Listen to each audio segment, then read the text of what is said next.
आदरणीय सर्वोच्च न्यायालय, आदरणीय हाई कोर्ट, आदरणीय डिस्ट्रिक्ट एंड सेशन जज नॉर्थ वेस्ट रोहिणी न्यायालय और समस्त रोहिणी कोर्ट बार एसोसिएशन के कानून अधिवक्ताओं को शत शत नमन। आज मैं आपसे चर्चा करूंगा किस तरीके से रानीबाग थाने ने 24/1/18 को गंभीर अपराध किए और विक्टिम और उसकी फैमिली ने 17 पीसीआर कॉल करी, जिसमें से 12 पीसीआर फॉर्म रजिस्टर्ड हुए और joint CP Sagar Pitroda ji, DCP north west Aslam Khan ji, ACP Raja Bantia ji और एसएसओ प्रवीण अलावत, जिनके ऊपर 124/18 भी एफआईआर दर्ज है और 184/18 थाने से इनके ऊपर दर्ज है और कई बहुत सारी इनके खिलाफ लिटिगेशंस रोहिणी न्यायालय में पेंडिंग है। और मैं बताना चाहता हूं, आज आपके साथ विचार अपने साझा करना चाहता हूं कि किस तरीके से इन्होंने क्राइम किए, झूठी एफआईआर, झूठी डीडी एंट्रियां बनाई और न्यायालय के अंदर वो प्रस्तुत किए और 3 साल से ज्यादा समय हो गया है। इनके सभी विभाग जो हैं, एक ज्वाइंट सीपी तक की इंक्वायरी को भी झूठा बोला गया और झूठे तथ्य उसके अंदर बनाए, fabricate evidence, fabricate witness, imaginary story, DD entries, नकली एमएलसी, 164 के झूठे बयान, 50 से ज्यादा स्टेटस रिपोर्ट फाइल हो चुकी है अलग अलग कोर्टों में। लेकिन इन पुलिस अधिकारियों को कानून का कोई खौफ नहीं है, कानून को इन्होंने मौकरी बना के रख दिया है। मैं सबसे ज्यादा रोहिणी कोर्ट बार एसोसिएशन के अंदर बैठने वाले सभी कानूनी अधिवक्ताओं को और खास तौर से जो रोहिणी न्यायालय के अंदर बैठने वाले तमाम और जितने भी एमएमएस हैं, सेशन कोर्ट से हैं, उन सबसे मैं ये निवेदन जरूर करूंगा फैमिली कोर्ट से कि अगर रानीबाग थाने का कोई केस आए, इंक्वायरी आए, तो इनके आचरण को जरूर एक बार जरूर सुन लें। आज मैं जो बताना चाह रहा हूँ, मैं बताना चाहता हूं कि इन्होंने 24/1/18 को पहले 4 पुलिसकर्मी 50 मिनट की रेकी करते हुए विक्टिम की फैमिली के घर के बाहर चक्कर लगाए, 30, 40, 50 मिनट इन्होंने। और जब विक्टिम परिवार ने इनकी फोटो खींचनी शुरू करी सेकंड फ्लोर से, और उस टाइम उनके 2 मोबाइल के अंदर 3 सीन में एक्टिवेट थे, इन्होंने ये देख लिया, इन्होंने शोर शराबा किया। विक्टिम की फैमिली ने 100 नंबर की कॉल करी वेरीफाई करने के लिए कि नकली पुलिस है कि असली पुलिस। 1:13 पे विक्टिम के परिवार के जो मुखिया थे वो घर में नहीं थे, 1:14 पे उन्होंने फोन किया और उसके बाद पुलिस वाले फोर्सफुली एंटर करते हैं। इनके अंदर एक महिला पुलिस जो लगभग 1:10 पे वहां पहुंचती है और वो 5वीं पुलिस के तौर में वहां पे गैदर होती है। और बाद में पता चलता है कि सामने एक जीसीबी भी खड़ी थी कम से कम 180 कदम की दूरी के ऊपर खत्ते के पास, और DL1CM 4208। और उसके अंदर इन्होंने और भी अन्य पुलिसकर्मी शादी और वर्दी के अंदर वहां घूम रहे थे, क्योंकि पूरे थाने की तो कोई भी आदमी जानता नहीं कि कौन आदमी है, उसका क्या डेजिग्नेशन, जबकि वो शादी वर्दी में। ये सब लोग एक गंभीर, एक हिडन एजेंडे के थ्रू, एक कॉन्स्पिरेसी के थ्रू, एक इसके डायरेक्शन पे ये लोग वहां पहुंचे और इन्होंने ये गैर कानूनी तरीके से सभी नियमों को तोड़ के आदरणीय सुप्रीम कोर्ट की जजमेंट्स को भी इन्होंने ताक पे रख दिया, कई जजमेंट्स को, और इन्होंने वहां पे एक गैर कानूनी फोर्सफुली रेड करी, फोर्स का इस्तेमाल किया घर में घुसने के लिए, फोर्स का इस्तेमाल किया घर में इन्होंने स्नैचिंग करने के लिए। 1:20 पे ऐसे परवीन ने मोबाइल स्नैच किया, फोर्स का इस्तेमाल किया इन लोगों ने, घर के अंदर छानबीन करी, पूरे घर नीचे से लेकर छत तक सारे मकान को सर्च किया और फोर्स का इस्तेमाल किया। इन्होंने 1.5 लाख रुपए उठाए, फोर्स का इस्तेमाल किया, अपोज करने के बावजूद फाइलें उठाई। ये फोर्स का वर्ड मैं आपको बता रहा हूँ कि ये कानून में बड़ा महत्व रखता है और बैड इंटेंशन से घर की महिलाओं को भी इन्होंने मारपिटाई करी। तो ये एक बात मैं आपको बताना चाहता हूं कि ये जो इस तरह का इनका आचरण है तो बहुत ही गंभीर है। और मैं ये बताना चाहूंगा, इसके लिए इन्होंने अभी हाल के अंदर क्रिमिनल डिवीजन 249/19 के अंदर जब आदरणीय सेशन कोर्ट 409 नंबर से एक आदेश पारित हुआ और उसके अंदर एविडेंस सेफ हुए मोबाइल के, जो पुलिस की कस्टडी में मोबाइल थे, 6 मोबाइलों की सीरियल जीपीएस निकाली गई, जिसमें कुछ विटनेस थे, रिलेटिव्स थे, और जो 3 सिम जो है पुलिस की कस्टडी में 24/1/18 से 1:20 के अंदर एक्टिव थी, जो कि 2 मोबाइल छीने थे, उसमें 16 GB का मेमोरी का कार्ड था। पुलिस वालों ने मेमोरी का कार्ड निकाल के फेंक दिए और उसके बाद इन पुलिसकर्मियों ने 7.5 को पर्सनल सर्च में शो किया और DK Basu versus state West Bengal की जो सुप्रीम कोर्ट की जजमेंट है उसको भी इन्होंने ताक पर रख दिया और इन्होंने 24 घंटे के बाद न्यायालय के अंदर उसको पेश किया विक्टिम को। और मैं साथियों ये बताना चाहूंगा कि इन्होंने ये स्टोरी बनाई कि ये वहां से CAW सेल गए और CAW सेल के अंदर जब ये लोग गए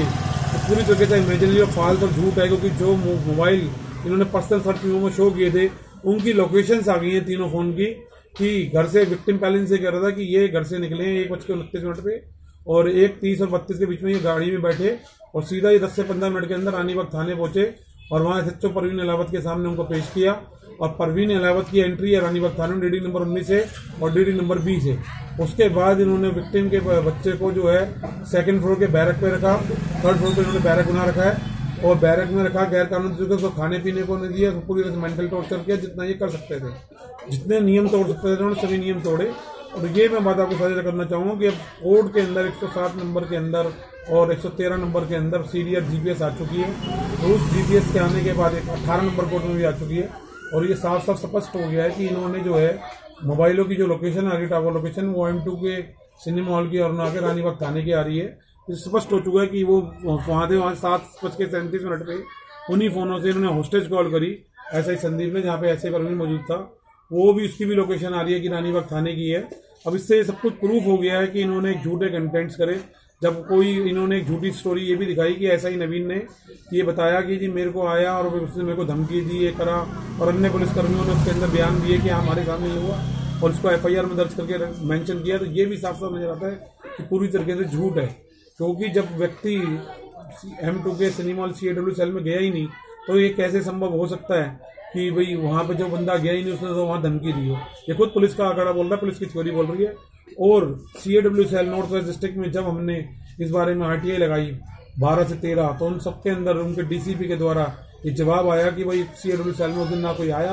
ना किसी के राइवल डिपार्चर की कोई एंट्री, ऐसा कुछ भी नहीं है। जबकि दिल्ली पुलिस के मैनुअल में साफ साफ लिखा है कि कोई भी व्यक्ति होमगार्ड से लेकर सच्चों तक अगर थाने से बाहर जाएगा और आएगा तो वो उसकी DD एंट्री कराएगा। तो ऐसी कोई DD एंट्री उस दिन नहीं मिली। तो ये बात बिल्कुल स्पष्ट हो गई है कि ये लोग झूठ बोल रहे हैं। और इनके DCP के द्वारा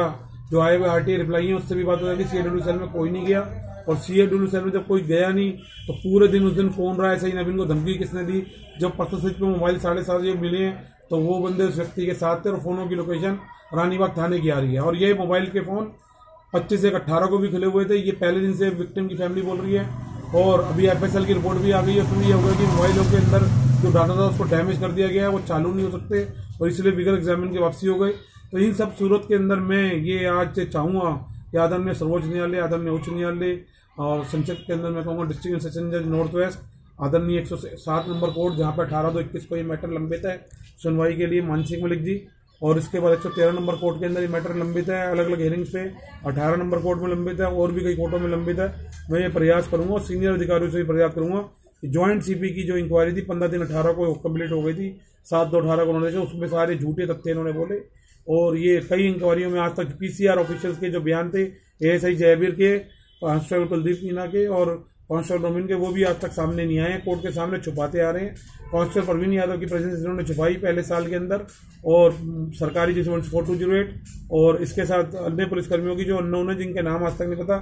RTI में ASI बलराज सिंह का नाम बताते हैं। तो बहुत सारी चीजें इन्होंने जो जानबूझ के की हैं अपराधी पुलिस वालों को उनके आपराधिक कार्यों से जो उन्होंने उस दिन करे उनसे बचाने के लिए, जो कि साफ साफ 166, 218, 201, 120, 34, 167 IPC, 340 CRPC, रीड विद 191 से 195 में अपराध है। अनलॉफुल असेंबली करी, क्रिमिनल ट्री पास किया 452, 149 IPC और अन्य गंभीर अपराध डकैती का इनके ऊपर केस बनता है। डेडली वेपन के साथ एक मंचा के साथ ये 5 लोग गैदर हुए और इससे ज्यादा पुलिसकर्मी, बहुत गंभीर आरोप है और बड़ी दुखद की घटना है कि 154 CRPC में जहां पुलिस ने ड्यूटी परफॉर्म नहीं करी, गृह मंत्रालय तक को जानकारी, प्रधानमंत्री कार्यालय तक को जानकारी, इंक्वायरी इनिशिएट प्रधानमंत्री कार्यालय को, जो कि आज 70-73 साल में सबसे ज्यादा मजबूत प्रधानमंत्री कार्यालय माना गया है, उस प्रधानमंत्री कार्यालय को झूठी रिपोर्ट भेज दी गई इनके द्वारा, पुलिसकर्मियों द्वारा। PGC दिल्ली गवर्नमेंट को 7/5/18 को AK लाल जी द्वारा DCP द्वारा झूठी रिपोर्ट भेज दी गई। बड़ी गंभीर विषय है। NHRC को इन्होंने झूठी रिपोर्ट भेज दी। कोई ऐसा विभाग सरकारी नहीं है जहां इन्होंने झूठी रिपोर्ट ना भेजी हो, और कोर्ट को तो ये सम्मान करते ही नहीं है। 22/2/18 को भी कई मैटरों में एकता काबाजी ACM ने ऑर्डर किए लेकिन मानते नहीं, और अपराधी पुलिस कर्मियों को बचाने के लिए इन्होंने एक इलीगल इंटरलॉक्टरी ऑर्डर पे क्रिमिनल डिवीजन 224/18 फाइल कर दी सबूत बताने के लिए और अपराधी पुलिस बचाने में, जिसमें ये कामयाब भी हुए। तो इस तरीके के बहुत सारे 100 से 200 ज्यादा इनके इंसिडेंट है। हम ये प्रयास करेंगे पुनः कोर्ट से और सीनियर अधिकारियों से कि वो अपनी पावर का सीपीसी का भी वो प्रयोग करें और ललिता कुमारी स्टेट जो वेस्ट ऑफ बंगाल की जजमेंट है नवंबर 2000 उसको भी कंसीडर करते हुए इसके अंदर ऑर्डर पास करें। और अभी क्रिमिनल डिवीजन में पैरा नंबर 10 में राकेश कुमार जो ऑनरेबल एएसए रोहिणी कोर्ट में 409 उन्होंने भी अपने जजमेंट में बोला है कि प्रिलिमिनरी इंक्वायरी की कोई जरूरत नहीं होती, बट ये सेटल लॉ है। तो हम ये चाहेंगे कि 18/2/21 को मानसी मलिक जी जो हैं वो इसको अंदर संज्ञान लें और ये भी करें कि 19/2/19 के बाद 26/11 की ऑर्डर शीट छोड़ के कोई भी ऐसी ऑर्डर शीट नहीं है जिसके अंदर 15 से ज्यादा हियरिंग हो चुकी, रानी वक्त थाने से इंसानी आ नहीं रहे। और 26/11 को जब पहुंचे, जब 19/11 को जज साहब का ट्रांसफर हो गया, सुशील कुमार जी की मानसी में लिख दिया गई और उनको ये एहसास हो गया पूरा कि फर्स्ट हियरिंग पे कोई ऑर्डर होगा नहीं और कोर्ट से फाइलें गायब हो जाती हैं। इसका सर्टिफाइड कॉपी है हमारे पास CA1 ब्रांच से मिली हुई। तो इन सब चीजों को आधार पर लेते हुए मैं डिस्ट्रिक्ट सेशन जज से भी ये पुनः प्रार्थना करूंगा, जितनी कई कोर्टों में लंबित है रोहिणी न्यायालय में वो सब उनके अधीन है। तो मैं जरूर चाहूंगा कि जरूर निर्देश पास करें ताकि ऑफेंस जो पुलिस के हैं वो FIR के अंदर रजिस्टर्ड हो सके और जांच आगे बढ़ सके, क्योंकि 3 इंसिडेंट हो गया और जितने घमा हैं उनको पिक एंड चूज पॉलिसी 283 के चलान काट रही है पुलिस और उन लोगों को जाके धमका रही है, अपनी पावर का पूरा बैलेंटाइन मिसयूज पावर का मिसयूज कर रही है। लोगों के ऊपर अलग अलग तरीके से जो इनके ऊपर लगे हुए हैं उनको किसी न किसी के प्रेशराइज कर रही है। और यहाँ अगर एक आदमी प्रेशराइज करता है तो उसकी बेल कैंसिल हो जाती है। लेकिन यहाँ सबसे बड़ी सवाल है कि इनके खिलाफ ना तो FIR दर्ज हुई, ना ये अभी तक सस्पेंड हुए, ना ये टर्मिनेट हुए और ना ही इनकी पुलिस कस्टडी में है और कोई इनकी जांच हुई, ना ये मैटर CBI में हुआ। इसलिए खुले घूम रहे हैं और दिन रात वही सब काम कर रहे हैं जो एक पुलिस अधिकारी को नहीं करना चाहिए, क्योंकि ये शपथ वो भूल चुके हैं। इसलिए मैं पुनः प्रार्थना करूंगा कि FIR कंटेंट 23/18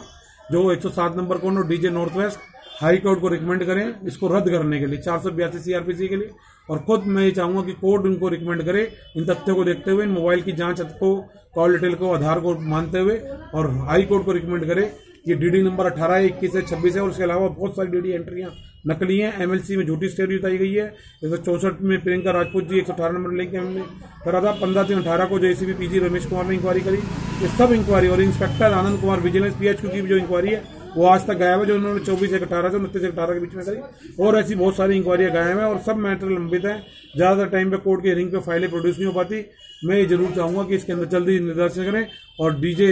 नॉर्थ वेस्ट जो है इसको जो है हाई कोर्ट में रिकमेंड करें इन FIR को रद्द करने के लिए और इनके खिलाफ पुलिस अधिकारियों ने जो अपराध किए हैं उनके खिलाफ FIR दर्ज करने के लिए। इसी के साथ मैं आज की शब्दावली को बना देता हूँ। जस्टिस क्रांति जिंदाबाद।